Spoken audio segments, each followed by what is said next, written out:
The magic of the art world is the relationship between the observer and the object. It's not entirely in the object. It's that invisible space, that magic space in between, the relationship that's formed. And the control that the observer has over it is phenomenal. The way you love it is really important. I try not to replicate, well, actually, in none of my work do I really try to replicate the classic form. My pursuit is to find that space in the middle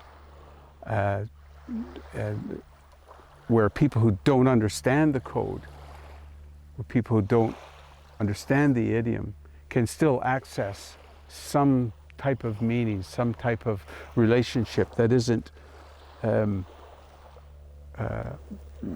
derived from some imaginary trope, you know, some fantastical narrative. The notion of using copper, there were two things that came together, and one was not only coppers in indigenous economies on the west coast of North America here, but was also, I stumbled across an image of a painting on copper that came out of northern Italy, and I can't remember, I'm thinking maybe in the 1500s. And so I tried that out, and the copper didn't have much tooth, so the pigment just kind of went slurpy and slid across, and it didn't bubble, it didn't pucker up, you know, it actually stayed. So I was really enjoyed that experience, and very quickly after that thought, okay, I'm going to put copper leaf onto car hoods. These pieces here, the small flaps I call them, they're a spin-off, I suppose, or a child of the coppers of the hood. I like these ones because they're a bit more intimate. And here, with the flaps, I kind of feel free to use a bit more color. On the coppers from the hood, I kind of like the idea of minimizing the color. There are a few pieces out there that have color in them, but generally I think that the smaller flap series captures the use of color better, a little bit of white and a little bit of blue. And like so many of my works, water, the movement of water. Aside from my personal history with water, I think that the idiom, the sort of classic traditional works that come from this part of the world off the coast of Canada lend themselves to water, in the sense that water feels like it compresses and expands. You know, as that wave comes into the beach, it's packing a lot of power. And then when it hits the beach, it dissipates and it releases itself. It's expansive. We can see that in the way that the lines work, thick, then thin, and pushing up in such an elegant way. Water is not confused. It has a certainty about it. And I think the classic form really captures it precisely. There's so much going on in the classic form. It's amazing. And I hope over the lifetime of my practice to be able to explore that and continue to explore that, and perhaps explore it in different ways.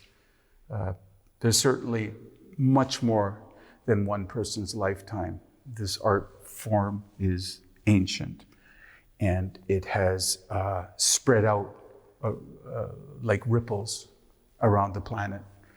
You can find in any leading institution and private collections examples of how Haida art form has just this compelling magnetic quality to it. And it's in part, I think, because it captures something deep in all of us, regardless of ethnicity.